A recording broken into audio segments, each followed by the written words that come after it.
It's your boy feeling back another one. Yo, it turns out that OVO Mall was saying that Drake, yes, Drake, Nokia song is at the same level as Hotline Bling. Oh my god, that was the craziest take. I seen that, he tweeted that, and I immediately was like, you're wrong. I mean, Hotline Bling was an instant success and charted like #1, but it really charted at #2. And it also stayed on the chart for about 19 weeks. And Nokia, last time I checked, ain't even on the top 10 billboards right now, right? But they're saying that after the music video, he's definitely gonna be back on. The OVO Hive and community has said that. That's what they stamped. So we'll have to just basically wait. Friday, we know he's basically gonna drop a music video, and you just know it's gonna be crazy because Hotline Bling and Nokia isn't the same charting wise, but it's the same musically in terms of two phones, right? Just phone topics, right? Drake, that song seems to be phones, right? You know, let's basically hear what OVO Mall had to say, and then we're gonna break it down a little bit more. I'm not lying to myself by saying I don't know if it's a classic yet. The same way, you know how I feel about this album? The same way I felt about Summer Walker's Over It. That's okay. Which That's is in fact crazy a classic. company, but How is that crazy company?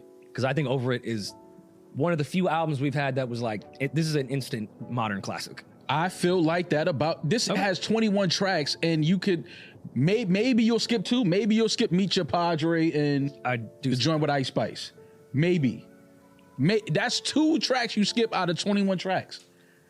If this was two new artists, we never heard of them, and they dropped this project, I'd say, wow, they sound like Drake and Party. you would say that. You would say that. But would you not say the music is crazy? Of course, I think it's crazy, and I know what artist it So is. that's all I'm saying. If you have 21 tracks on an album, and maybe I don't listen to 2 every time it comes on, to me, in 2025, you have a classic album. Listen, that's subjective to everyone. Oh, it's definitely subjective. I'm saying to me, it's a classic. Nokia, which is an incredible song, is not the new Hotline Bling. And this is where we get into those A-lister convos where we start yelling because I think you guys don't put enough respect on real classic shit. Do you understand why I said it's the new Hotline Bling? Melody? No. Okay, he dropped Hotline Bling. Oh, I see, because of the Hotline Bling Nokia phone. I see what you're saying. No. But not only that, I feel like it was an easy. When you first heard it, it's kind of like, yo, what is he doing? That was, and not only that, he released Hotline Bling in the middle of a beef with Meek.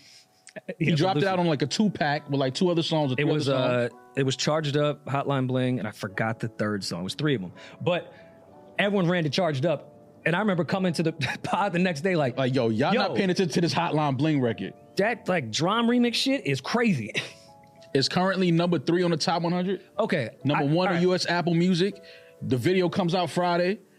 This song is going to be #1 on the Hot 100 Billboard next week. I see what you're... The Hot 100 just dropped and it's not in the top 10 for any. Nokia? Yeah. It entered at one point. It's #1 on Apple Music right now. On US Apple Music. I don't really know a stat shit like that. But okay, with context, I sort of see what you're saying as far as a song that was like, all right, and it grows on you very quickly of how catchy it is. I just don't like Hotline Bling. I think maybe only God's Plan you could really like compare to as far as what that song did for Drake. What do you mean? I don't think Nokia will ever see the numbers or impact that Hotline Bling had. I think God's Plan would be the only other song. But God's Plan is his biggest song. Hotline Bling was a anomaly. That was insane. Out of here. That was out of here. Even for Drake standards, it was out of here. yeah. But well, Right? Such a wild statement, right? I'm like, all right. First initial thoughts is that it's like, hell no. And then I'm like, okay, why would he say this? I'm only going off of the fact of the songs being similar off of topic.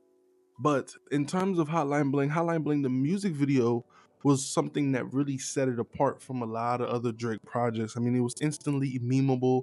I mean, teachers and principals, everybody was dressing up like that Drake outfit. It was almost very Thriller-esque in terms of how everybody was wearing a Michael Jackson's jacket, or, you know, like everybody knows Thriller off of this dance move, and, you know, everybody knew Hotline Bling off of that little one Drake dance move with his hands, right? And I just find that insane to compare that to Nokia, when Nokia is kind of built off of the sample. You know, Hotline Bling was really the beat and Drake going together like a great combo. You know, it was very drum. Drum initially made that sound, and he just tweaked it. That's what Drake is very good at, right? It seems like he's just good at tweaking other people's styles. Really good. At that time, he was, at his peak, because that album also did, I believe, 1 million first week. It did a crazy number. Views was probably his most successful album. And the fact that they want to compare this new album to Views is absolutely insane to me. Like, I like, the reason why I'm like this opposite on the Drake fan side is specifically on the fact that they keep loving and lusting after the worst version of Drake when I've seen the best version of Drake. I enjoyed the best version of Drake. Views was one of my favorite albums, right?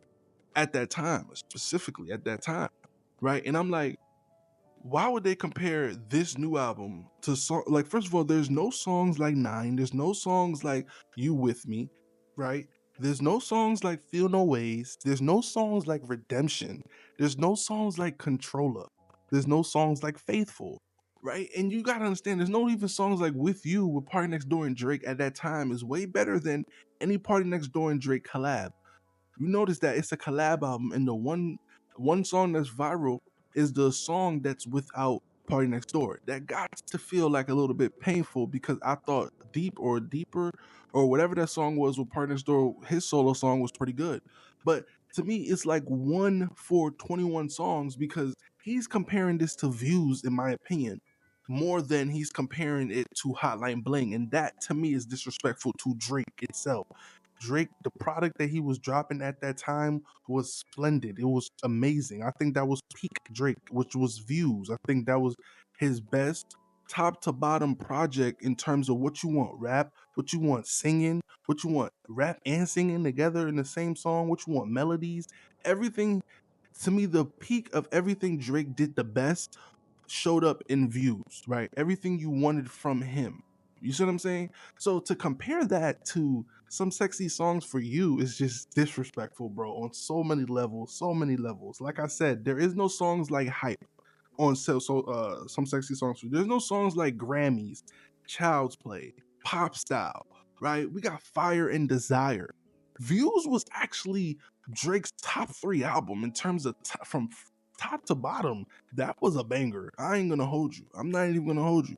So to compare that to, like I said, Nokia and Some Sexy Songs for You is just, to me, reminding me how much Drake has actually fell off. Because that's the Drake that I'm like, okay, that's the Drake I like, personally. So I'm like, why would they compare one of the best versions of Drake to this new version of Drake? To me, that's just not hitting. It's just not. All right. I usually go listen to Drake for his singing, and Some Sexy Songs for You, the singing just sounds soulless. It doesn't sound like his life is in it, or he cares about the melodies, and it's too much auto-tune.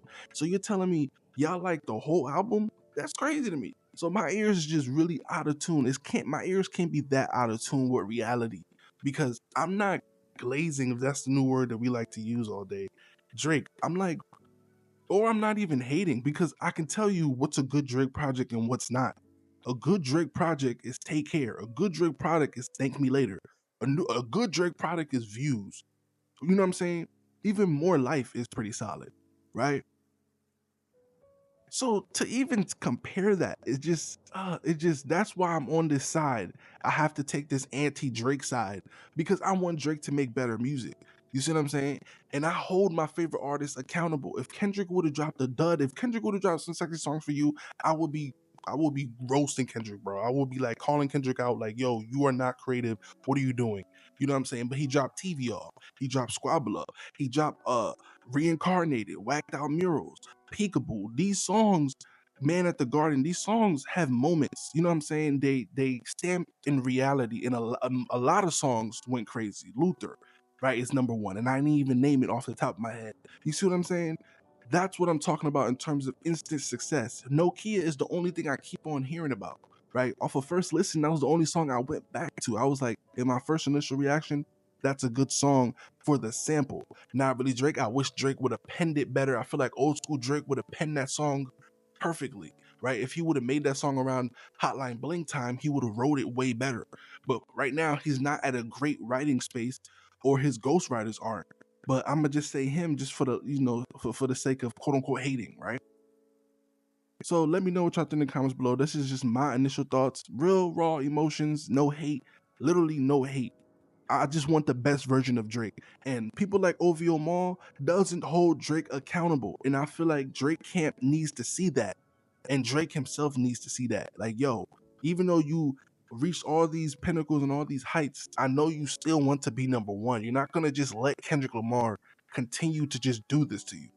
You have to find that inner love for music again, like James Harden found that inner love for basketball again, and you see him hooping way better, right? Let me know what y'all think in the comments below. It's me and boy Funeral back with another banger, man. Bow, bow, bow. We did it again. Let me know what y'all think. Peace.